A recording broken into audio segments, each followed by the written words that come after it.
joining us in studio. You know what? I mentioned I thought Russell was coming in today, but it's the big boss himself, Dr. Jonathan Tripp. Or the not so big, I hope. Yeah, been trying to lose weight, so not so big. Well, your office has a specialty at that. We'll talk about that again someday. But first of all, we want to welcome him back. We call it Better Health with Tripp Family Medicine between 8:30 and 9 o'clock, right here on News Radio 1310 KLIX and newsradio1310.com. My name is Bill Colley, and I'm essentially here just to answer the telephones for the doctor. All right, sounds good. This is actually topics today. We're talking about various issues people have with their legs, and much more common too, I guess, than I would have thought when I was younger. Yeah, well, you get wiser as you get older, don't you? You also start to pick up those varicose veins as you get older. Yeah. Yep. Well, today, like going to the gym, today is leg day. So we're going to talk all about some things relating to varicose veins and muscle cramps, restless leg syndrome, and swelling. Those are all kind of hot topics that come through my office on a regular basis. But first, I wanted to just make mention of the baby that died this past week in the hospital, and I don't know any of the details other than what's been shown on the news. But basically, it's a young man, 7-month-old, named August Dean Elliott, and this is a true tragedy. And I, have no intent of trying to place blame on anybody, but since this young man's died as part of a community outreach on our Facebook page, which is Tripp Family Medicine, we are posting a link to their it's a funding site to help them.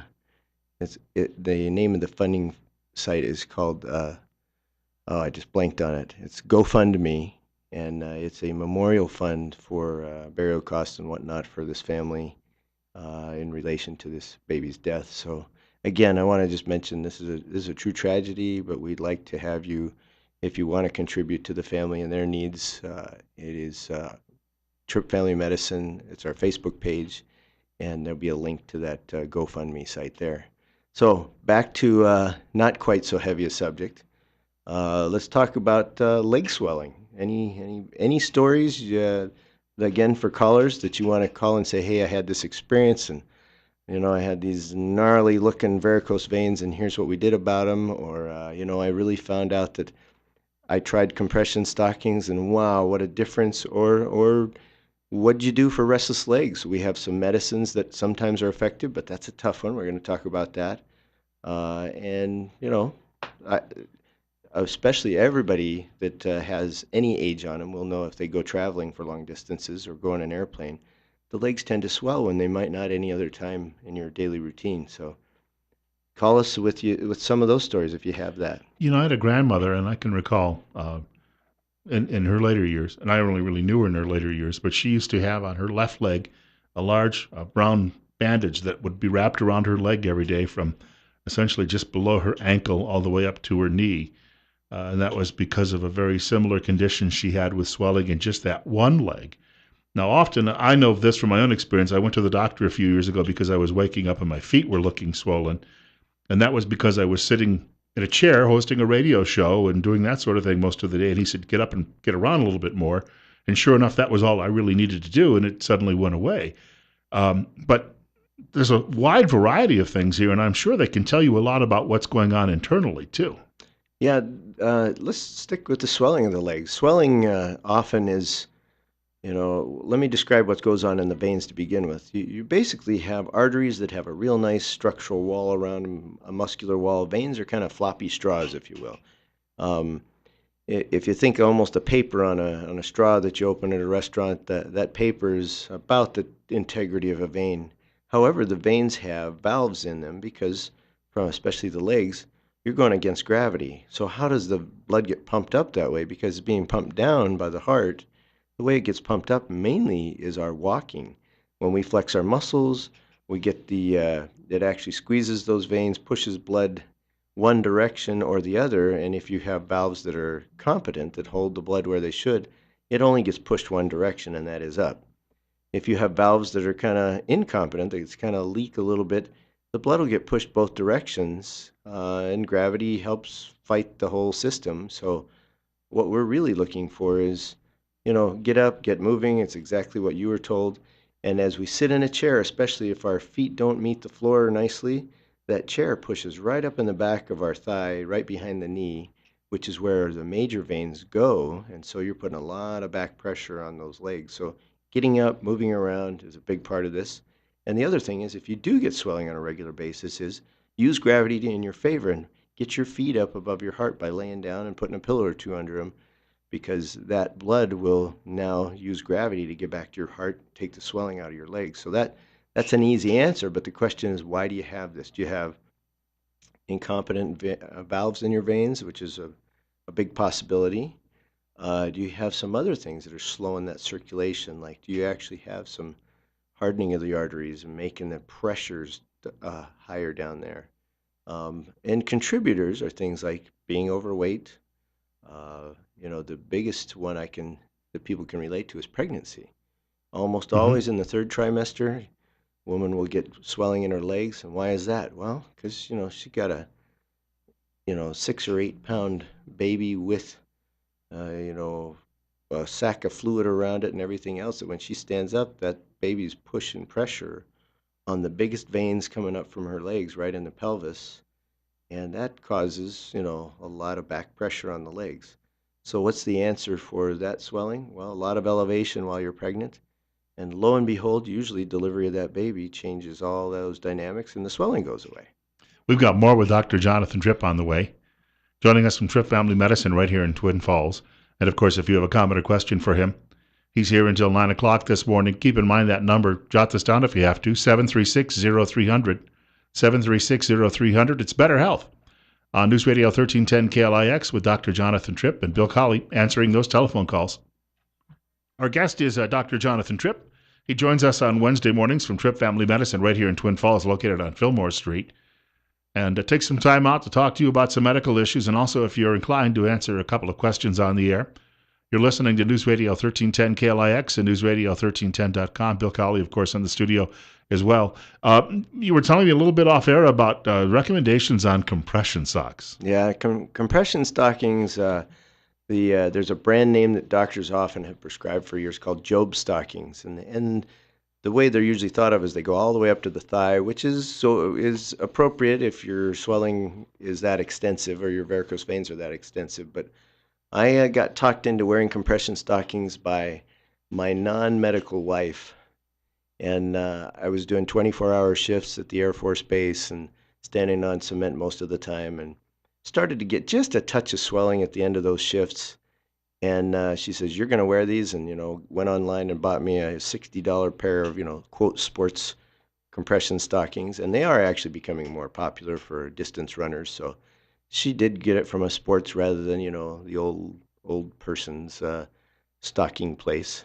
And so I humored her and wore them for a couple of these shifts. And sure enough, I didn't get any swelling, but I didn't notice any difference. And then I skipped it for a few shifts and realized that I had not paid attention to how much my legs ache at the end of those shifts, and they didn't ache when I wore those compression stockings. And knowing the medical background on this and feeling better, I started wearing them every shift. And also when we traveled, especially by air, I would start to get some of that swelling as well. And so I'd wear these same stockings. They go up to the knee. And when I'd get to wherever we were going, not only did I not have swelling, but my legs felt better. And they reduced the risk for deep venous thrombosis or blood clots in your legs from traveling. So, I have a nephew that, traveled to Hawaii. He's going to school there and ended up with blood clots in his legs that showered to his lungs. It's called a pulmonary embolism. And the only thing they can come up with of why he had this is they say, well, it's because you traveled by plane to Hawaii from Portland. And my reaction is, how many people do that all the time and never have a problem? And he's a, 17, 18-year-old, super healthy kid, semi-pro soccer player. So my thought is, why not wear those compression stockings, reduce your risk right there? But so swelling is one of the symptoms. Varicose veins may be a symptom, and the two may go together. If you have poor veins, you tend to get swelling. If you have veins that aren't working real well, sometimes they're really painful. I just had a lady in my office yesterday or day before, and that was her main complaint. She's got a nice big ropey area of veins in the back of her one calf, and she'll wear a compression stocking. I don't know why she wouldn't do both, but she wears it on the one side, and it helps her with the pain, but it's always there, it's always present, and she's not overweight. What are some things that contribute to poor circulation or actually arterial sclerosis? Number one, smoking. I have another lady who was in my office last week. She's had what's called roto-rooter is the best term I can tell you, kind of cleaning out some clogged arteries in her legs because she could walk for about 50 feet before her legs hurt, and then she'd have to wait for a minute or two and walk another 50 feet. So she'd had that operation done on one leg and it had improved, needed it on the other, and she struggled with that. But the bottom line is she's a pack and a half a day smoker and won't quit doing that, and that's the single biggest contributor to all of her vessels being clogged. I had an So, experience. I worked in a postal sorting plant for a while when I was younger, and it had a concrete floor. And after 8, sometimes even 12-hour shifts, the legs would really ache. So I started wearing the gels under my heels, and that seemed to help. But the friend who got me the job had actually retired because he'd worked for the same sorting plant when it was in an older building and had a wooden floor, but he just couldn't take walking on that concrete floor. absolutely. And so a lot of people, especially even in hospitals, like medical professionals, are walking around on these tiled floors, but there's nothing beneath that floor that's soft. Nope. And that, I think, is a huge problem for a lot of nurses, especially. Yeah, no, it's a mean environment from a from a leg standpoint. You're up for hours, you're on your feet, and there's no give in that floor. We often talk to runners and say, do you run on the sidewalk on the cement? Do you run on the asphalt? Do you run on the grass? Because if you run on the grass, it's not even. You're at a higher risk for the ankle sprain. But actually, asphalt is more giving than cement, and that's noticeable to some runners, especially as they do distance. But getting back to the varicose veins, what do you do about them? Well, insurance won't pay to have varicose veins taken care of unless they're painful. If they're not painful and you just say, hey, these are ugly and I don't like how they're looking, you can pay to have them done. So whether you're paying or insurance is paying, the two techniques that I know well, the older techniques called vein stripping, where they actually make a little cut in the skin higher up and below, farther down on the vein, and they actually pull that vein right out. And people say, well, where's the blood go after that? And the answer is it never was doing very well through that vein, so it has already found other routes. The other is a technique using a laser that it's like a catheter in your arm, but in the leg, we're going into the vessel. And as that catheter gets drawn out, it actually is cauterizing the inside of that vessel. So it's scarred shut. And that way, you have one incision where the catheter goes in. And that's a pretty nice, effective method. And it is used for cosmetic purposes as well as for what we'd consider a medical varicose vein removal. Those are probably the two most prevalent techniques. Does that mean that the purplish vein color will go away? Yes, yeah, the rope disappears because there's no more blood going through there. The color you're seeing is actually the blood. In fact, a lot of people will have small, what are called spider veins. They're more reddish. They can be purple as well, but they're usually the size of a pencil lead or smaller. Those are ones that I actually treat cosmetically with a technique called sclerotherapy. They are not known to be big contributors to leg pain or to swelling. They are truly a cosmetic treatment, which is part of my background. So if you have those and want to get rid of those, happy to talk to you about that as well. You have a mention in the outline for today about restless leg syndrome and cramps, and I have occasionally woken in the middle of the night. I mean, I wake up and because I'll suddenly have a cramp in one of my legs. It seems to often be related to just diet. If I eat more citrus afterward or more fruit, it seems to go away. But I'll tell you what, when it wakes you out of a sound sleep, obviously it's painful. Yeah, no, if you've ever had a Charlie horse, imagine wakening up to that Charlie horse, especially I get them after I do substantial working out in the hamstrings.